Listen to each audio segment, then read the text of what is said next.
Pokawa, cette célèbre franchise de Pokéball en France, a un site monté sur WordPress. Et du coup, dans cette vidéo, je vous propose d'analyser leur site, de voir un petit peu comment est-ce qu'ils ont fait leur site, quels outils ils ont utilisés, qu'est-ce qu'on peut en apprendre, qu'est-ce qu'on pourrait faire également de mieux.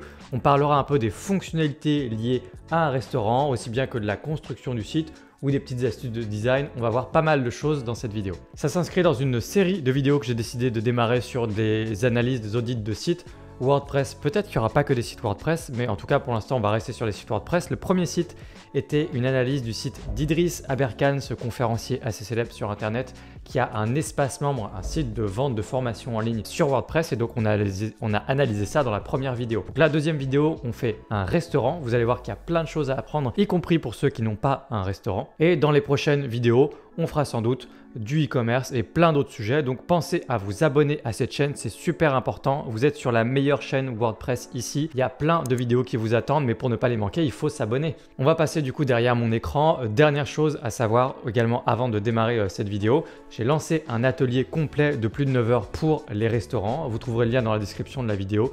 Si vous voulez y jeter un œil, ça vous permettra de faire plus ou moins la même chose que ce qu'on voit un petit peu pendant cette analyse. Vous verrez que je ferai de temps en temps peut-être des mentions de cet atelier justement, puisque je vous forme justement sur toutes les questions de restaurant, toutes ces fonctionnalités, click and collect, livraison à domicile, etc. Donc il est possible que je fasse mention de cet atelier de temps en temps.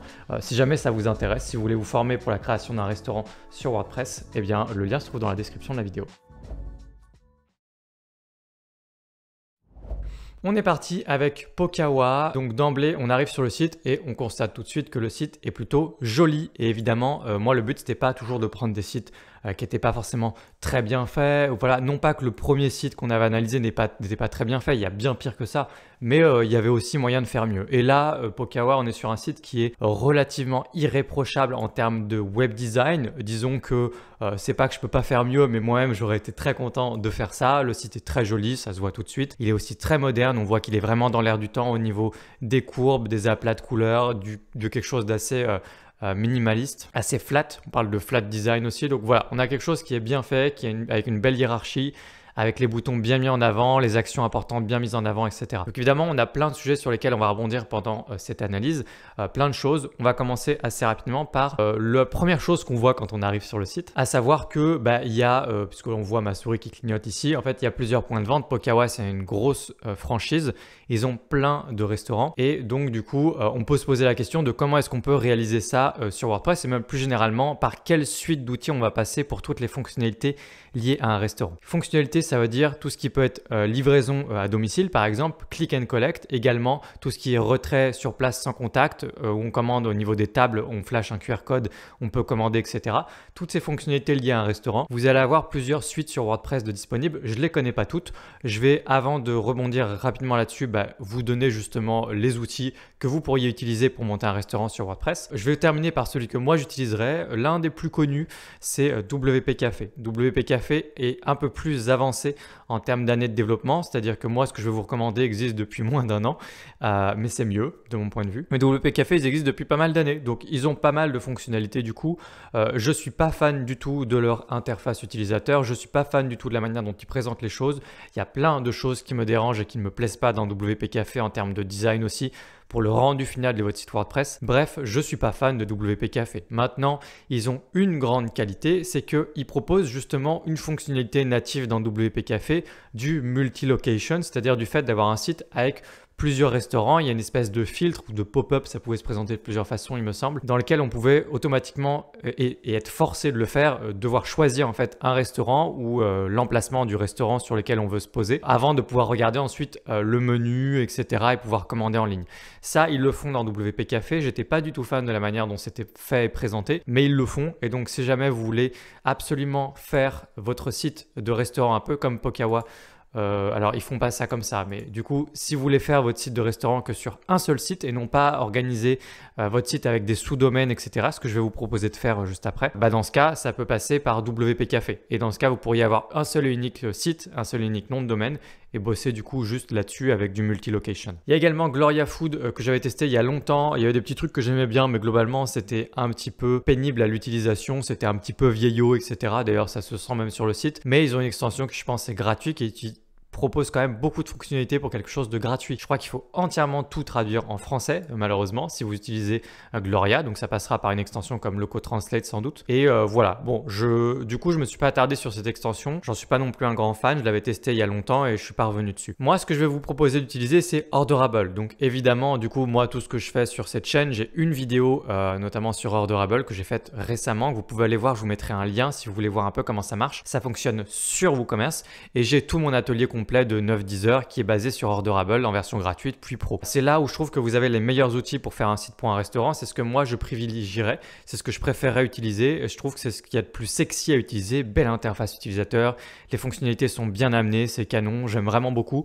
Donc ils ont moins d'un an de développement, par exemple plus d'un an de développement, mais ils sont sortis que ce début d'année là 2022. Mais c'est un excellent outil. J'ai donc décidé d'utiliser cet outil pour toutes mes formations, mes cours gratuits, absolument tout. Donc une fois que ça c'est dit, Orderable n'a pas pour le moment prévu de faire du multi-location tout de suite. Apparemment c'est prévu dans les mois à venir. Si vous voulez en savoir plus sur tout ce qui est prévu au niveau d'Orderable, je vous mettrai un lien dans la description. Vous avez la roadmap ici avec tout ce qui est prévu de plus par rapport à ce qu'il y a aujourd'hui.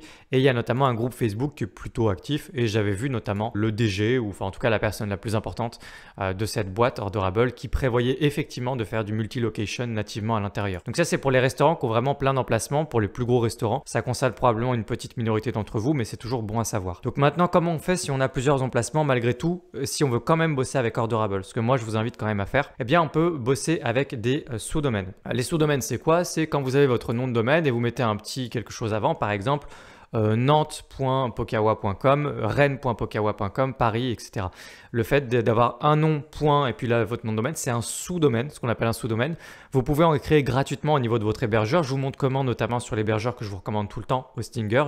Je vous mettrai là aussi le lien quelque part sur la vidéo et en description vers un tutoriel complet sur Hostinger et notamment comment créer des sous-domaines. Une fois que vous créez des sous-domaines, en fait, tout ce que vous auriez à faire, c'est trouver le moyen de faire un pré-tri ici, ce qui je trouve est une bonne organisation malgré tout.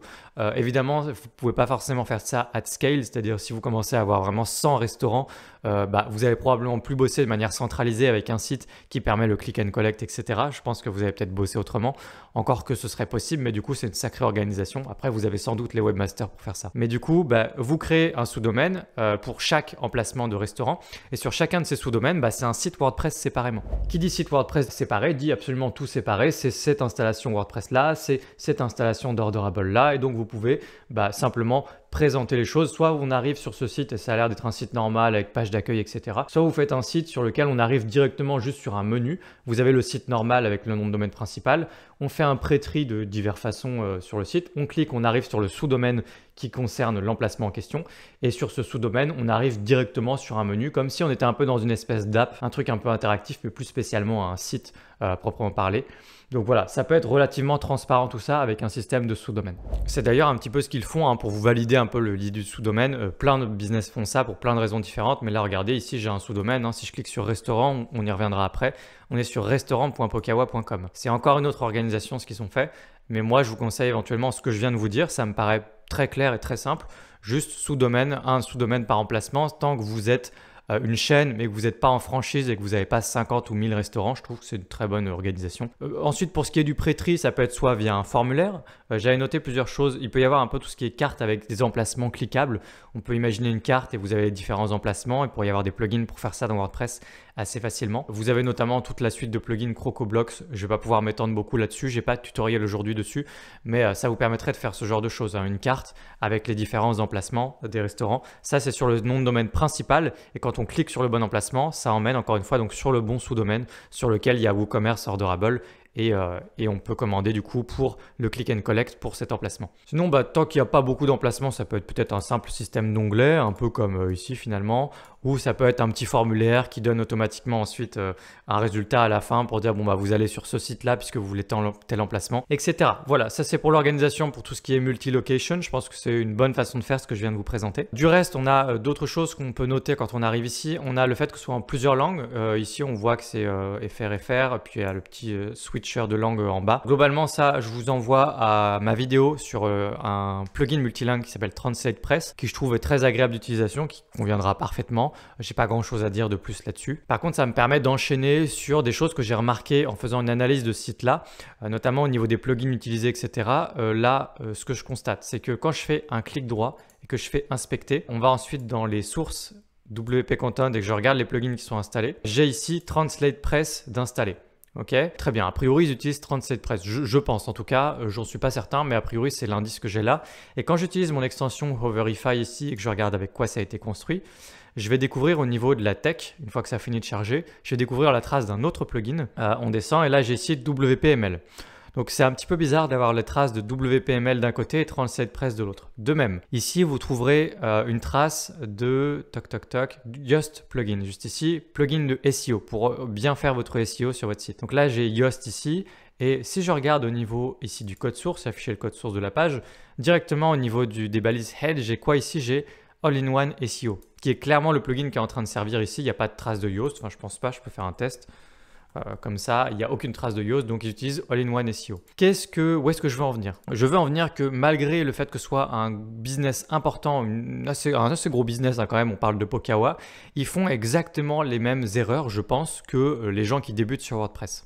Ne laissez pas installer plusieurs extensions qui ne servent à rien. Vous devez avoir le moins d'extensions possible installées sur votre site, je le répète sans cesse, et même Pokawa le fait. Je ne suis pas sûr à 100%. On voit des indices assez forts qui montrent que c'est le cas, c'est-à-dire qu'ils laissent des extensions qui sont désactivées, mais ils ne les suppriment pas. Vous devez supprimer les extensions qui sont désactivées. Plus d'extensions sur votre site, c'est plus de problèmes. C'est une règle immuable, c'est comme ça.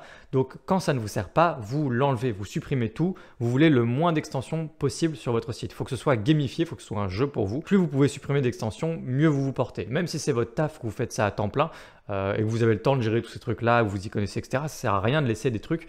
Donc ne laissez pas Yoast, ne laissez pas WPML si c'est Translate Press qui sert. Je ne sais pas ce qui sert, mais on voit qu'à plusieurs reprises, il y a eu plusieurs extensions qui étaient au moins installées, peut-être désactivées, mais au moins qui étaient restées installées au niveau des langues, du SEO, etc. Ne faites pas cette erreur. Je pense que même un site comme Pokawa le fait et ça ne sert à rien. C'est juste plus de problèmes potentiels qu'autre chose. Ok, ensuite on a aperçu du coup qu'effectivement ils avaient fait leur site avec Elementor. Je n'ai pas grand chose à dire là-dessus. Il n'y a pas de contre-indication particulière. Vous pouvez utiliser n'importe quel page builder pour faire un site aussi joli que ça. La vérité, c'est que vous pouvez le faire avec les blocs aussi. Il n'y a rien de compliqué. C'est des couleurs, c'est des choix de design, de texte, etc.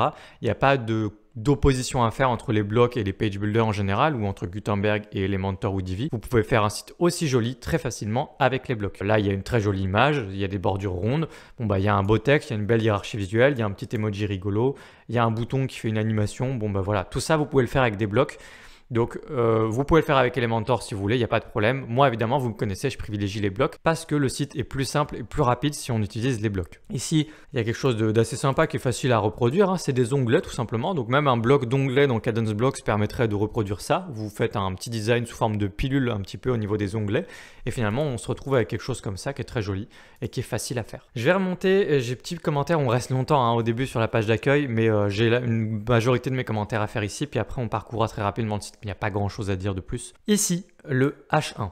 Parce que oui, ici, il s'agit de leur H1. Alors le H1, c'est quoi? C'est le titre principal de toutes vos pages et puis en particulier celui sur la page d'accueil, il est important parce que c'est ce que vous dites au moteur de recherche et principalement à Google à propos de quoi est votre site. Qu'est-ce que vous faites? Qu'est-ce que vous êtes? C'est une balise qui est très importante en matière de SEO, en tout cas de SEO technique. C'est quelque chose qui est très facile à faire du coup. Je vous en parle un petit peu dans certaines vidéos gratuites, une vieille vidéo gratuite sur ma chaîne et sinon j'ai une formation SEO complète à ce sujet. Vous verrez que c'est très très simple si jamais vous êtes déjà formé, vous savez ce que c'est. Mais là, ils ont mis leur H1, c'est-à-dire ils ont dit à Google en titre principal de leur page d'accueil, qui est l'endroit le plus important en SEO technique et en hiérarchie de HTML, exclusivité, t'es poké à 6 €. Voilà ce qu'ils ont envoyé comme message à Google. Donc évidemment, à première vue, moi je trouve ça très intéressant parce que ça semble être une grosse faute de SEO et en soi, de manière objective et juste, si on suit le manuel, effectivement, c'est une grosse faute de SEO ce qu'ils ont fait ici. Maintenant, ce que je voudrais vous apporter ici de réflexion, c'est plutôt une réflexion plus large sur l'importance de certains aspects du SEO par rapport à d'autres. C'est-à-dire que, en gros, ce que je veux vous dire simplement, c'est que le SEO technique est relativement toujours inférieur aux invariants, aux choses les plus importantes, aux piliers du SEO, à savoir votre réputation et le contenu en général, et j'ajouterai à ça du coup la longévité de votre site. Parce qu'en fait ici, ils peuvent faire toutes les erreurs techniques, SEO techniques du monde, ils peuvent faire n'importe quoi, ils peuvent mettre une balise H2 ici.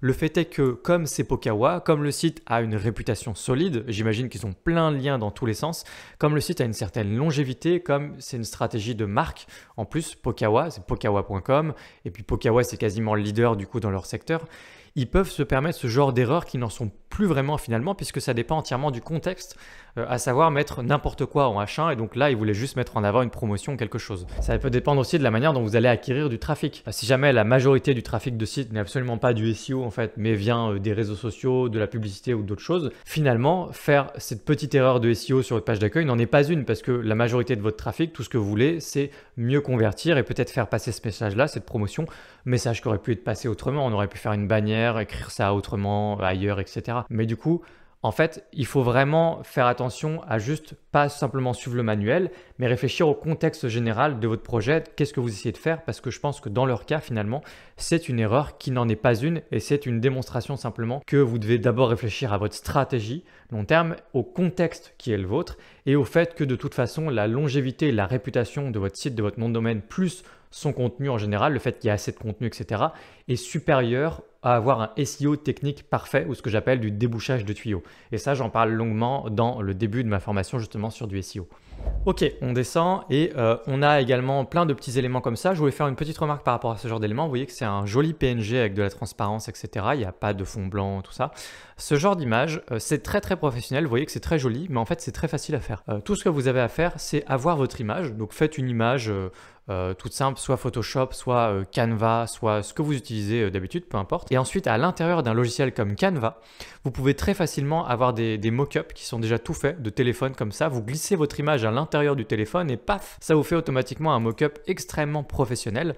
Ce genre d'effet un petit peu. En fait, tout ce que vous voyez là, tout le design que vous voyez là, il est hyper facile à faire sans compétences techniques du tout avec un logiciel en ligne comme Canva. Donc, est-ce que vous voulez un tutoriel complet sur Canva pour vous aider à avoir des éléments graphiques et plein de choses comme ça sur votre site WordPress pour votre travail en général de web design et tout? Est-ce que vous voulez un petit tutoriel plus complet? J'avais déjà parlé de Canva il y a longtemps, mais j'avais vraiment beaucoup survolé, etc. Là, je peux vous faire quelque chose de plus long, plus complet et surtout m'attarder sur ce genre de fonctionnalité. Vous pouvez avoir des mock-ups comme ça très pro, très facilement.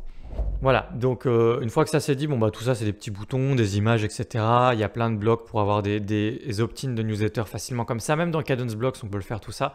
Donc pas grand chose à dire de plus. Vous voyez que le site est vraiment exemplaire au niveau du design. N'hésitez pas à l'appliquer. Moi je donne d'autres petits conseils en matière de design des fois. Quelque chose qui est assez malin, mais pour faire quelque chose, un design qui coule de source vraiment avec un beau flow, vous pouvez prendre un élément en général graphique et le faire dépasser un petit peu de sa section. Pour le faire dépasser, pour qu'il touche, pour qu'il passe par-dessus une autre section au-dessus ou en dessous, peu importe. Ce qui permet de créer un flow un peu plus facilement. Là, ce que j'ai fait sur ma page d'accueil, quand on descend, alors ma page est beaucoup moins colorée, c'est moins chatoyant, c'est pas le même délire du tout. Donc forcément, on est d'accord, la page d'accueil de Pokawa, elle est plus sympa que ma page d'accueil. Je suis le premier à le reconnaître. Mais ce que je voulais montrer, c'est ça, ce genre de petit design. En fait, vous prenez un design, vous le faites dépasser un peu de la section comme ça. Et puis du coup, ça permet d'avoir, au lieu de quelque chose d'extrêmement carré, ça permet d'avoir un petit flow de page où quand je descends, hop, c'est plus fluide. Il y a une espèce de toboggan glissant vraiment au fil de la page, c'est plus agréable. C'est des des astuces de design qui sont très faciles à mettre en place. Vous avez juste à mettre des marges négatives pour faire ce genre de choses. Je vous donne l'astuce, non pas que Pokawa devrait le faire parce que je pense que leur design est absolument parfait comme ça et ils n'avaient rien à faire dépasser, mais je vous le donne vous parce que peut-être que ça pourra vous être utile. En tout cas, leur page d'accueil est plus chatoyante et plus agréable à l'œil, plus flatteuse que ma page d'accueil, c'est une évidence. Ça tient aussi aux images et aux codes couleurs. C'est pas tant que ma page est vraiment moins bien que en fait surtout ils ont des codes couleurs qui sont beaucoup plus, je me répète pour la troisième fois, mais chatoyantes, flamboyantes, c'est plus coloré.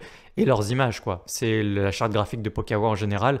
Ils mettent en avant des images de leur restaurant qui sont très jolies, très instagrammables comme eux-mêmes le disent. Des images de nourriture, d'alimentation, des Pokéballs, c'est très visuel, etc. Il y a des framboises. Enfin, je veux dire, moi, à partir du moment où je peux pas mettre de framboises, ça peut pas être aussi joli, quoi. Voilà. Donc, mais très belle page d'accueil et généralement, c'est un très joli site. Donc, on peut aller absolument partout comme ça et vous voyez que le site est très, très joli, très bien fait. Il n'y a pas grand chose à dire.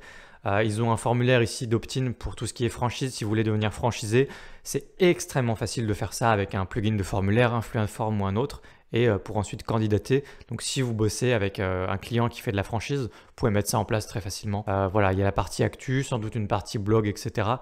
Bref, le footer, il n'y a pas grand chose à dire non plus. Je ne sais pas spécialement comment faire ces petites bandes qui défilent. J'ai jamais eu l'occasion d'apprendre à faire ça. Si jamais vous savez vous comment le faire, n'hésitez pas à le dire en commentaire. Si quelqu'un nous donne une référence de plugin pour faire ça, avec les blocs en particulier, mais bon après si Elementor je sais qu'il y a et tout, les blocs je sais pas comment faire. Si quelqu'un me met une bonne référence, j'épinglerai son commentaire et je le laisserai mis en avant pour les gens, pour que tout le monde puisse voir. Ok, et puis ensuite ils mettent en avant en objectif plutôt secondaire de télécharger l'app et puis surtout sinon de commander. Et quand on clique sur commander, en fait ça emmène sur la page d'accueil puisque ça met en avant cet élément-là. Avant d'aller un peu plus sur la partie technique juste de réservation pour terminer un petit peu vers la fin, je voudrais juste revenir sur une erreur qu'ils ont faite. Là, regardez, donc là, c'est absolument parfait. On a un sticky header ici, c'est un sujet que j'ai abordé il n'y a pas longtemps sur la chaîne, n'hésitez pas à aller regarder, je vous mettrai également un lien vers cette vidéo. Le sticky header est très très bien ici. Moi, je vous conseille en général d'avoir quelque chose qui n'existe pas quand on scroll down, quand on scroll vers le bas, et qui apparaît quand on se met à scroller vers le haut. Je trouve que ça a plus de sens en général en termes d'expérience utilisateur. Maintenant, le fait que ce soit tout le temps visible comme ça, c'est très très bien, c'est très joli, il n'y a pas de problème tant que ça prend pas de place. Regardez, là c'est quelque chose qui est tout fin, qui prend vraiment pas de place et là franchement ça me dérange pas du tout, c'est très joli, ça passe bien et ça met tout le temps en avant l'action de commander qui est bien mise en avant avec le code couleur ici, on a vraiment la couleur d'accentuation, leur jaune commander. Erreur qu'ils ont faite, quand on va sur la carte et qu'on se balade ensuite dans l'un des emplacements de la carte, regardez-moi ça, quelle horreur. Là, vous voyez, en fait, ça part d'une bonne intention. Hein. C'est très très bien en termes d'UX pour mettre rapidement en avant les différentes catégories et naviguer rapidement dans le menu. Sauf que ça prend beaucoup trop de place. C'est vraiment pas possible. Là, autant j'ai un grand écran et je filme cette analyse sur un très grand écran. Donc, ça semble encore moins gênant. Déjà, je trouve que c'est quand même gênant parce qu'il y a quand même un quart de la page qui passe là-dedans. Mais alors, sur un 15 pouces, j'ai un 15 pouces à côté de moi. Je peux pas du coup vous le montrer. Enfin, je peux pas filmer sinon. Mais sur un ordinateur 15 pouces qui est quand même extrêmement courant, hein, les ordi portables à 15 pouces, ça prend un tiers de la page. Ça prend un tiers de la page, donc ça va pas du tout. C'est une catastrophe. Il faut absolument pas faire ça et ça, Pokawa, il faut absolument qu'il change quelque chose parce que vraiment sur plein de tailles d'ordi, en fait, c'est grave problématique. Donc ça prend trop de place. Ça, c'est une erreur extrêmement courante que je vois pour les sticky headers, avoir quelque chose qui prend beaucoup trop de place. Des fois, j'ai vu des choses bien pires que ça. J'ai déjà vu des sites, c'est pas une blague, c'est véridique, qui prennent à peu près la moitié de l'écran. Me demandez pas pourquoi, mais j'ai déjà vu ça, donc ne faites pas ces erreurs s'il vous plaît sur le sticky header. À la limite, moi ce que j'aurais fait du coup dans le cadre de Pokawa ici, c'est en fonction de ce qu'ils considèrent être le plus important sur la partie sticky, de rendre à ce niveau-là sticky uniquement cette partie-là ou uniquement cette partie-là, l'une ou l'autre, mais pas les deux. Donc là peut-être au niveau du menu éventuellement, pourquoi pas, si jamais il y avait, mais là c'est pas le cas, c'est qu'il n'y a pas de lien direct ici, nulle part par là pour inciter à aller commander rapidement ce plat-là. Donc là, ça aurait peut-être pas été une bonne idée, mais on va dire qu'il y a normalement un petit bouton ou des boutons pour commander rapidement les plats à partir de là. Là, moi, j'aurais rendu sticky uniquement les catégories comme ça. On aurait laissé ça en haut et on aurait rendu ça sticky en descendant. Ça aurait été du coup, et peut-être même un peu plus petit encore, et ça aurait été parfait. Très joli, très agréable pour parcourir le site. C'est très facile à faire avec les tutoriels que vous avez chez moi. Quand je parlais de sticky header, je vous montrais comment rendre uniquement certaines parties sticky et pas les autres. Ok, bon, on va aller sur les fonctionnalités du coup. Si je clique sur restaurant, c'est là où notamment on arrive déjà sur un sous-domaine. Ici avec une carte, etc. Je vous ai dit que ce genre de choses était sans doute assez faisable avec la suite d'outils CrocoBlocks. Je vois que généralement, j'ai l'impression qu'ils ont eu... en fait, ils ont plusieurs sous-domaines. C'est un petit peu bizarre la manière dont ils ont travaillé. Je suis pas sûr de comprendre exactement pourquoi est-ce qu'ils ont fait ce qu'ils ont fait. Mais il y a des gens clairement derrière ce site qui ont l'expérience, ça se sent tout de suite, donc il y a forcément une bonne raison. Mais ils ont fait un sous-domaine sur lequel ils mettent en avant leurs différents restaurants. Je peux cliquer sur un restaurant et ça va m'amener probablement sur ce qu'on pourrait appeler un petit peu un type de publication. Alors je vais m'expliquer un peu plus, on va cliquer juste sur le restaurant et ça m'amène toujours sur le sous-domaine / le nom du Pokéball avec le nom du restaurant ici. On a des infos par rapport à ce restaurant, plus le call to action qui est tout le temps mis en avant. Cette partie-là, Sticky, c'est assez facile à faire. Hein. Vous avez l'extension Sticky Blocks par exemple, ou même dans Cadence Blocks, il y a la possibilité de rendre des choses sticky. Et puis dans Elementor et tout, c'est très facile de rendre une action tout le temps sticky. Au début, je trouvais ça un petit peu bizarre, je vous avoue. J'allais vous dire de ne pas faire ça. Et puis finalement, après réflexion, je me dis pourquoi pas. C'est vrai que ça met vraiment bien en avant l'action importante ici. C'est pas si moche que ça. Je trouve qu'on s'y habitue assez vite en fait quand on reste là-dessus. Ça, mettre en avant des avis Google My Business un petit peu. Je pense que c'est dans l'idée, c'est un petit peu ça, Google My Business. Pareil, j'ai un tuto pour ça. Pour Google My Business, l'extension c'est WP Social Ninja et vous pouvez mettre en avant en temps réel facilement les avis. Ça peut être vraiment pas mal de faire ça, c'est pas compliqué du tout là aussi, vous avez les tutoriels. Pareil pour Instagram. Hein. Donc je reviens à mes oignons, donc ce que je vous expliquais. Donc ce qu'ils ont fait, c'est qu'ils ont fait un sous-domaine et on va dire que dans l'idée, si du coup moi je devais le faire en tout cas, j'imagine que c'est ce qu'ils ont fait. Sur ce sous-domaine-là, ils ont créé finalement donc en page d'accueil du sous-domaine la carte avec, donc imaginons qu'on fait tout ça avec CrocoBlox, avec les différents restaurants dispatchés sur une carte, etc. Et ensuite, quand on fait voir notre restaurant, il y a un type de publication personnalisée et en fait, il y a une page qui est liée à ce restaurant, mais cette page-là, c'est un modèle. Si vous voulez, c'est un peu comme la partie blog. Vous avez la partie page blog avec le listing, avec tous vos articles de blog. Et on clique sur un article de blog et ensuite il y a un modèle de page d'article de blog qui dispatche votre article justement pour lire l'article, etc. Et il peut se passer la même chose avec à peu près tout type de publication, que ce soit des restaurants, des biens immobiliers, des véhicules, n'importe quel type de listing. Pour ça en fait vous devez utiliser des extensions pour créer un type de publication vierge à partir duquel vous allez vous-même déterminer quels sont les champs que vous voulez personnaliser, quelle est l'apparence de ce template, de cette page restaurant, page immobilier, page véhicules, etc. Vous pouvez faire tout ça avec des outils comme Elementor assez facilement, Elementor Pro. Et on peut également le faire avec les blocs. C'est des sujets que j'aborderai tôt ou tard sur la chaîne, en formation, mais aussi en partie gratuitement. Et donc, n'hésitez pas à vous abonner à la chaîne pour apprendre à faire ce qui, vraiment, moi, je considère comme un super pouvoir dans WordPress, c'est-à-dire être capable de créer des types de publications personnalisées et de dire, bon, bah, c'est des restaurants, c'est des véhicules, c'est des biens immobiliers.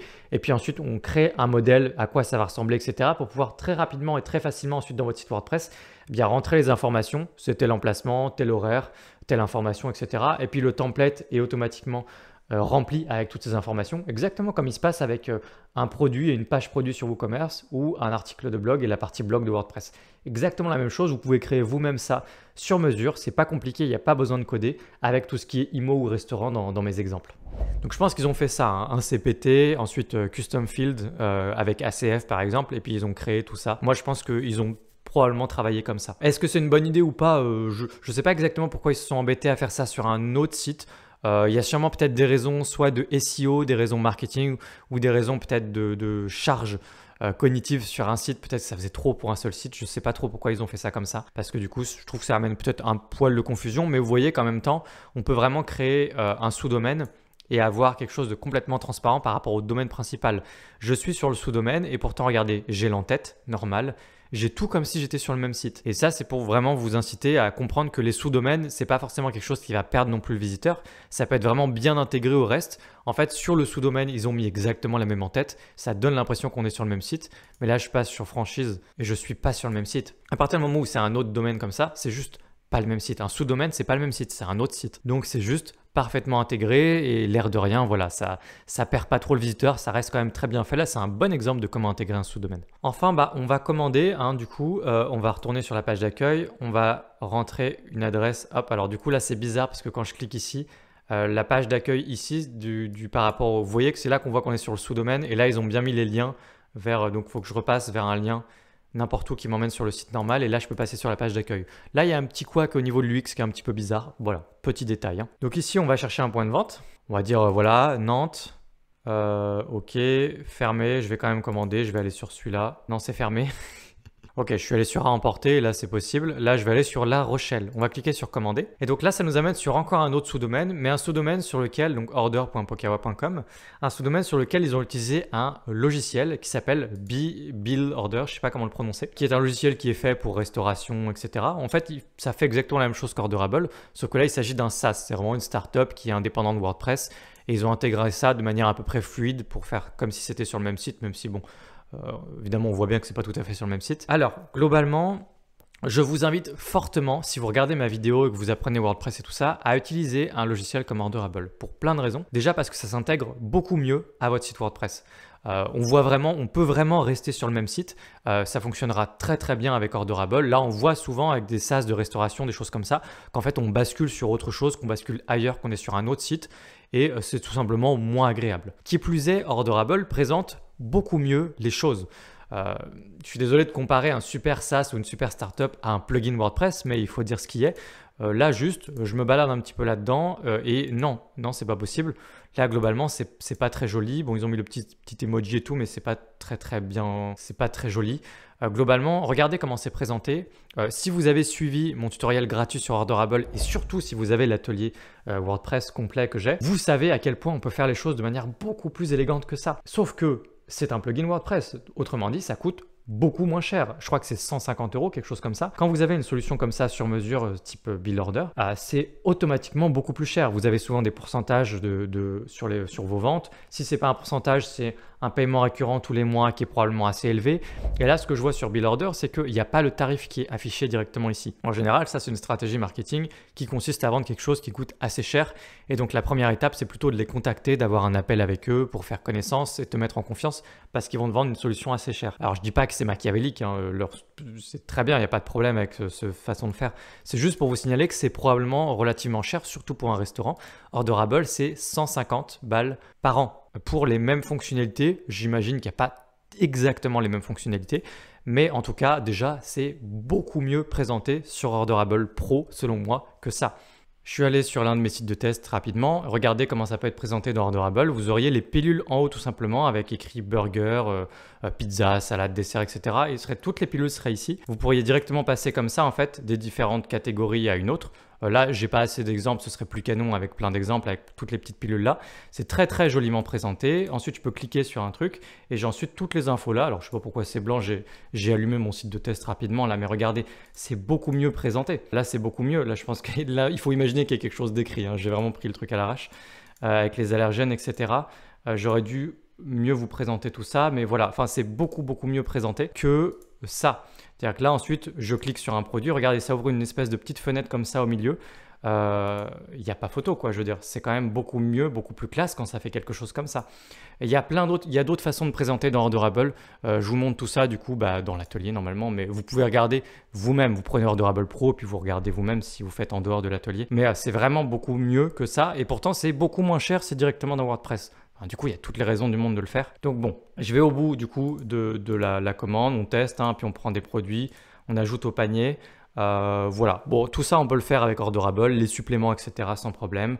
Le fait de faire une réduction, il n'y aurait pas de problème non plus. Là, ce que j'aime bien et que j'ai pas vu dans Orderable directement, il y a, mais c'est présenté différemment, c'est une espèce d'étape intermédiaire, un peu comme on a toujours dans des fast-food au niveau des bornes et tout, où ils nous disent est-ce que vous voulez pas un truc en plus. Nous, on peut le faire également avec Orderable, c'est juste que c'est présenté autrement, c'est directement au niveau du volet panier. Vous ajoutez un produit, ça ajoute au panier, vous allez avoir un petit carrousel avec vous pourriez aimer aussi ceci ou cela. C'est vous qui décidez de ce qu'il y a là-dedans.